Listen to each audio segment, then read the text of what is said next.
ये क्या मूर्ख, इतनी रात्रि को क्यों नगाड़ा बजा रहे हो?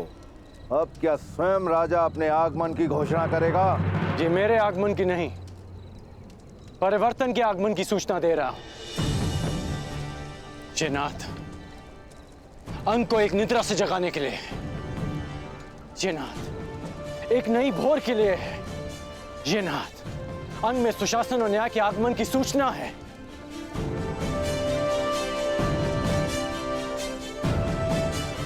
तुमने कहा था ना दानव कि मुझ में और अंग की प्रजा में कोई समानता नहीं। समानता है। मैं भी अंग का विकास चाहता हूं। मैं भी चाहता हूं कि अंग प्रदेश की जीवन शैली उन्नत हो, परंतु उसके लिए हमें सम्मिलित प्रयास करने होंगे। दोस्तों, मुझे राजा नहीं, अपना मित्र समझो और समझो कि जो जीवन तुम जी रहे हो वो नारकीय है। इससे ना तुम्हें अच्छा वर्तमान मिलेगा, ना ही तुम्हारी संतान को उज्जवल भविष्य। मुझे आपके साथ की आवश्यकता है। कहिए कि आप देंगे मेरा साथ? अंग के विकास के लिए क्या अंगवासी अपने राजा के साथ चलेंगे? उत्तर दीजिए।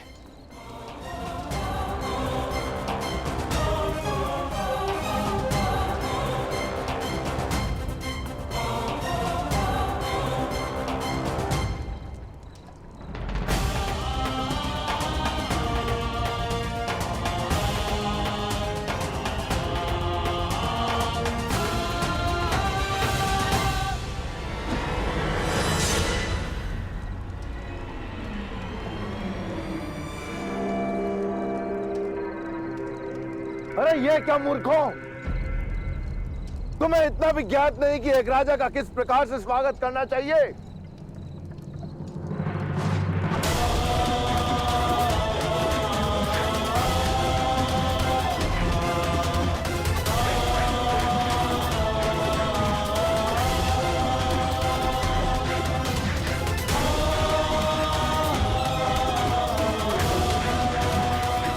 इस प्रकार होता है स्वागत राजन।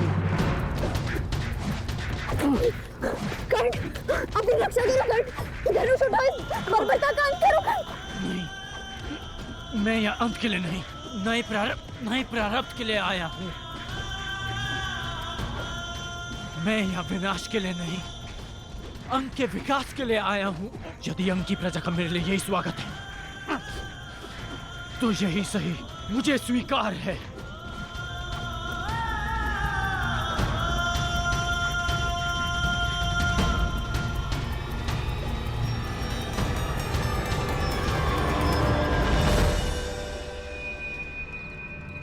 रुक क्यों गए आप सब? मुझे आपका यह स्वागत भा रहा है। आइए, आगे बढ़िए। अंगराज कर्ण, यदि यह स्वागत तुम्हें प्रतिदिन नहीं चाहिए तो इसी क्षण यहां से लौट जाओ।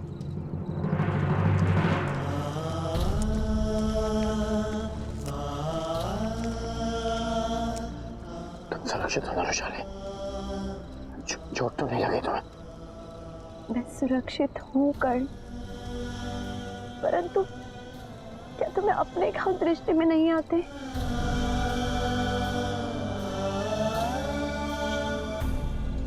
मेरे घाव भर जाएंगे,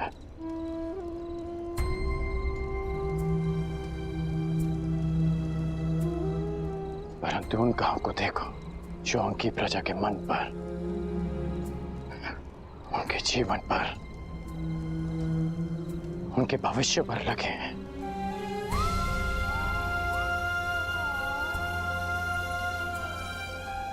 गौ माता दूध देती है और सर्प विष। सोचो रोशाली, इनके भीतर कितनी पीड़ा होगी कि इन्होंने अपने राजा का स्वागत पाषाण खंडों के प्रहार से किया। परंतु कर्ण, स्वयं को घायल करके क्या प्राप्त होगा? विश्वास, विश्वास रोशाली। मैंने इनके प्रहार का उत्तर प्रहार से नहीं दिया,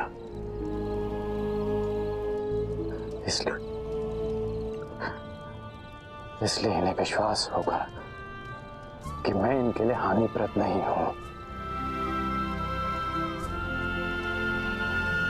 देखा मैंने, कितना विश्वास जगा इनमें। पाषाणों की वर्षा करते थक नहीं रहे थे ये लोग।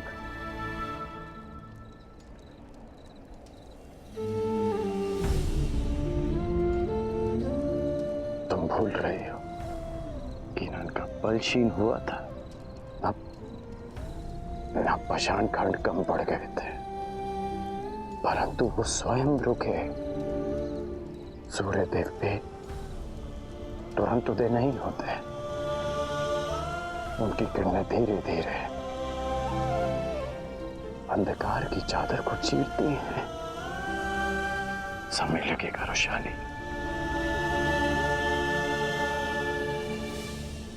परंतु इनकी घृणा का अंत होगा। मेरे लिए इनके हृदय के द्वार खुलेंगे।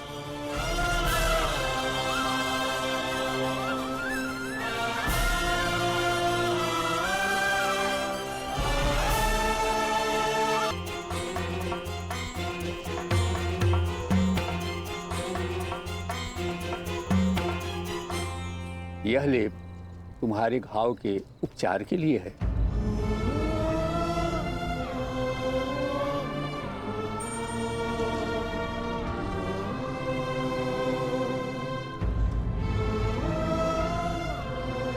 यदि चाहो तो मेरी कुटिया में आ सकते हो।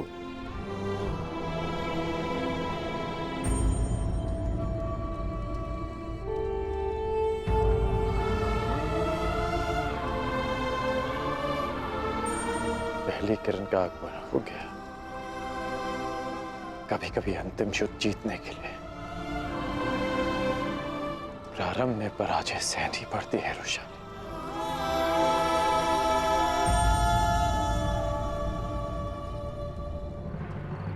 तुम पांचाल की सीमा पर आ चुके हो और तुम्हारे समक्ष संपूर्ण पांचाल राज्य है। कल प्रातः तुम्हें अवसर मिलेगा अपने शौर्य, अपने पराक्रम की सीमा जानने का, और मुझे यह जानने का कि एक गुरु के रूप में मैं सफल रहा या असफल। यदि किसी के मन में संदेह है या आग्रह है तो वो मेरे समक्ष प्रस्तुत हो।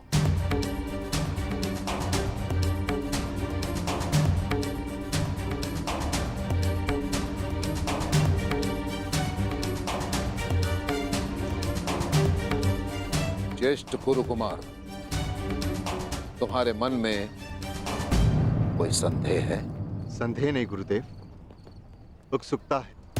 एक शिष्य होने के नाते मैं अपना धर्म पूरा करूंगा, अपने गुरु की आज्ञा का पालन करूंगा। परंतु धर्म के नाते क्या मुझे इतना जानने का भी अधिकार नहीं कि पंचाल नरेश पे आक्रमण क्यों किया जा रहा है? क्या पंचाल नरेश इस आक्रमण के पात्र हैं? मुझे ज्ञात था कि धर्मराज युधिष्ठिर के मन में अवश्य प्रश्न उठेंगे। मैं तुम्हें एक कथा सुनाता हूं और तुम स्वयं निर्णय करना कि पांचाल नरेश द्रुपद प्रतिशोध का पात्र है या नहीं। एक ब्राह्मण कुमार और एक राजकुमार दोनों अभिन्न मित्र थे। उनके मित्रता का कारण था कि इन दोनों के एक ही गुरु थे। ब्राह्मण कुमार के पिता शिक्षा हो या भिक्षा, पुरस्कार हो या दंड, दोनों मित्र समान रूप से उसे बांट लेते। राजकुमार अपने ब्राह्मण मित्र से कहता कि जब वो राजा बनेगा तो अपना राज्य भी उससे बांटेगा। समय बीता, राजकुमार और ब्राह्मण कुमार की शिक्षा पूर्ण हुई। राजकुमार अपने राज्य लौट गया और यहां ब्राह्मण कुमार के पिता सुरक्षित रहे। और इतना ही नहीं, ब्राह्मण कुमार पर आक्रमण हुआ निर्धनता का। ब्राह्मण कुमार स्वाभिमानी था, परंतु अपनी भूखी संतान के करंदन के समक्ष उसका स्वाभिमान परास्त हो गया। निर्धनता का मारा ब्राह्मण कुमार अपने मित्र के पास सहायता के लिए पहुंचा।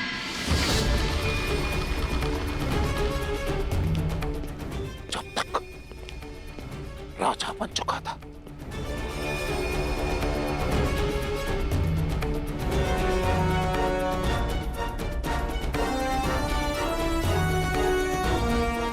उसने अपने मित्र को बचपन के एक एक वचन स्मरण करवाए।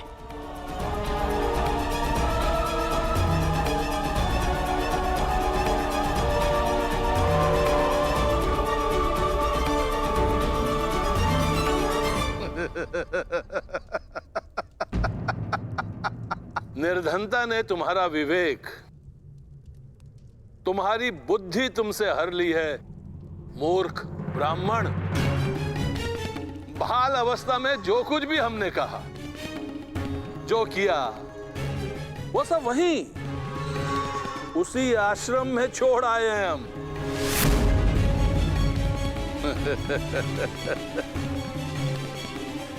परिवार पालन पोषण में कोई समस्या हो रही है तो 2-4 गाय, कुछ स्वर्ण मुद्राएं हमसे दान में प्राप्त कर सकते थे,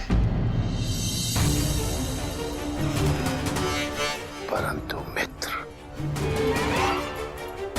मित्र कहने का साहस कदापि नहीं, क्योंकि मित्रता सदा बराबर वालों में होती है। सभासदों, देखो देखो इस मूर्ख ब्राह्मण को, दरिद्र भिक्षुक हमसे, सम्राट द्रुपद से मित्रता करना चाहता।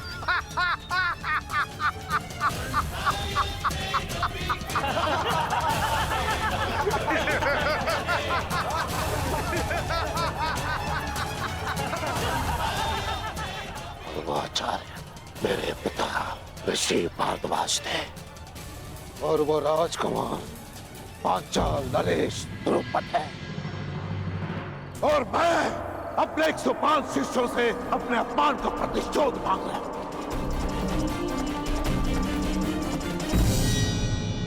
क्योंकि मैं द्रोण वो ब्राह्मण पुत्र हूं और वर्षों से ये अपमान की अग्नि मेरे हृदय में धधक रही है, एक ज्वालामुखी के भांति, और इस ज्वालामुखी को शांत करना मेरे शिष्यों के हाथ में है।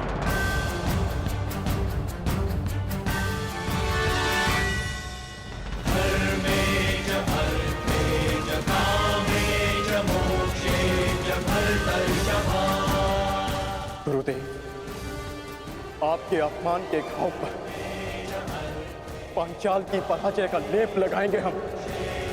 जिस पांचाल नरेश ने हमारे गुरु को भिक्षुक कहकर अपमानित किया, उसे भिक्षुक बनाकर आपके चरणों में प्रस्तुत करेंगे हम।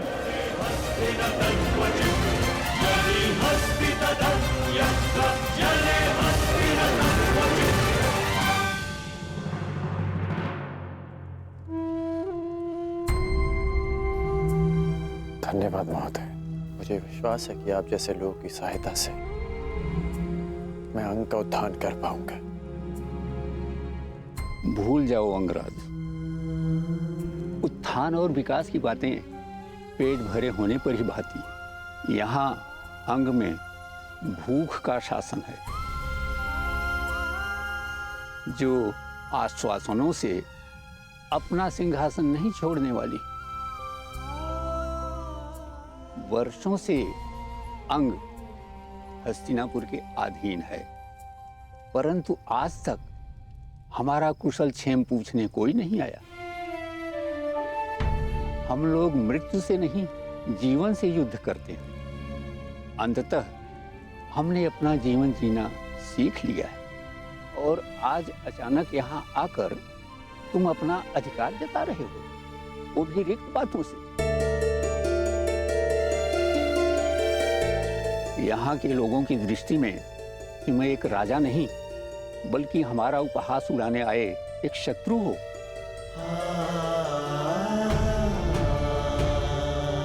यदि ऐसा है तो आपने मेरी सहायता क्यों की?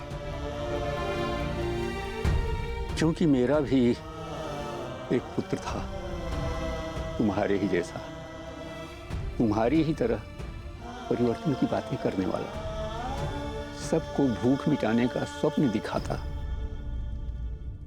और स्वयं प्यासा ही मर गया। आश्चर्यचकित न हो कर्ण, यही अंग का सत्य है। जल प्राप्त करने के लिए हमें मदिरा बनाकर मगध भेजनी होती है। गले की अग्नि को बुझाने के लिए हमें हृदय को दग्ध कर देने वाली मदिरा बनानी पड़ती है।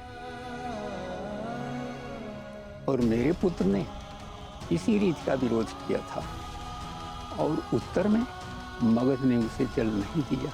उस सब की सहायता करना चाहता था, उस सब के लिए जल चाहता था, परंतु किसी ने भी उसकी जिह्वा पर 2 बूंद जल भी नहीं डाला।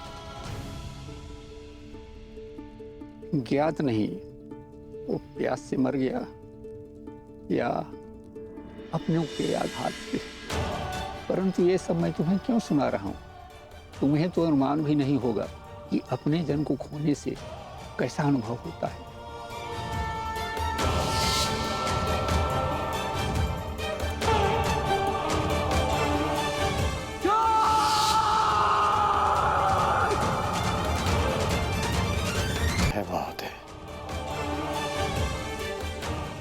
अनुभव भी प्यास से किसी का कंठ इतना नहीं जला होगा जितना पिघले हुए स्वर्ण से शोन का कंठ। शोन मेरा भाई, आपके पुत्र को तो चीखने का, पुकारने का अवसर मिला, परंतु मेरे भाई को तो वो अवसर भी नहीं मिला। मैं यहां आया हूं उसके प्रतिकार के लिए। मैंने ये परिवर्तन का बीड़ा उठाया इस अनुभव के कारण।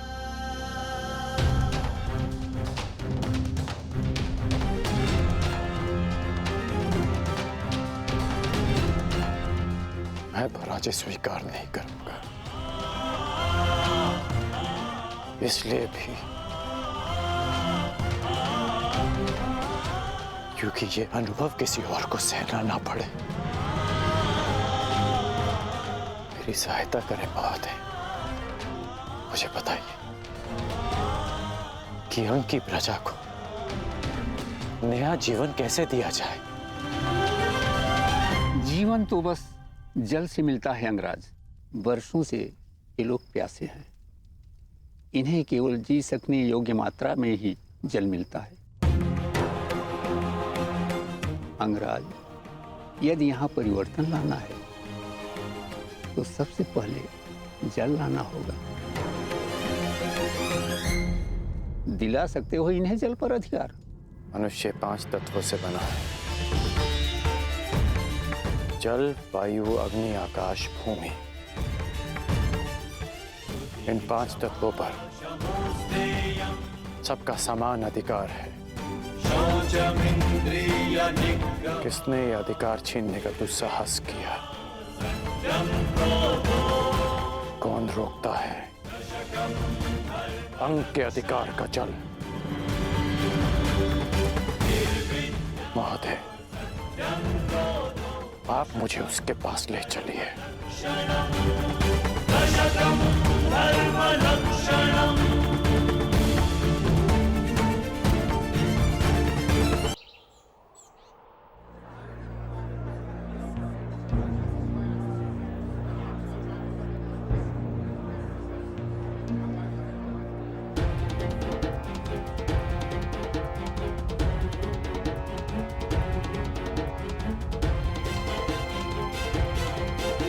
जल्दी करो। ठीक, मेरे पास समय बहुत कम है।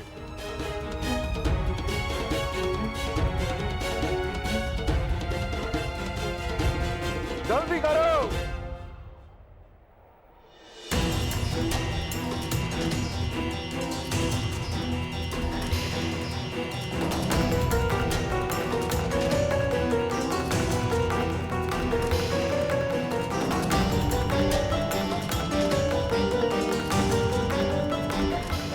बस इतना ही जल मिलेगा।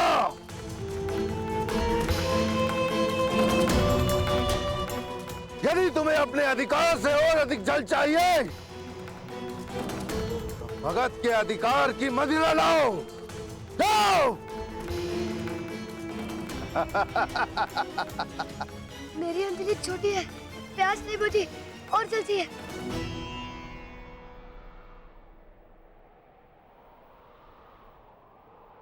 प्यास बुझानी है? हा? मैं बुझवाता हूं तुम्हारी प्यास। हाँ, सैनिक, इस बालक को मदिरा पिला के इसकी प्यास बुझाओ। हाँ? मदिरा नहीं चाहिए, जल चाहिए। ये पी मदिरा पी, आनंद ले।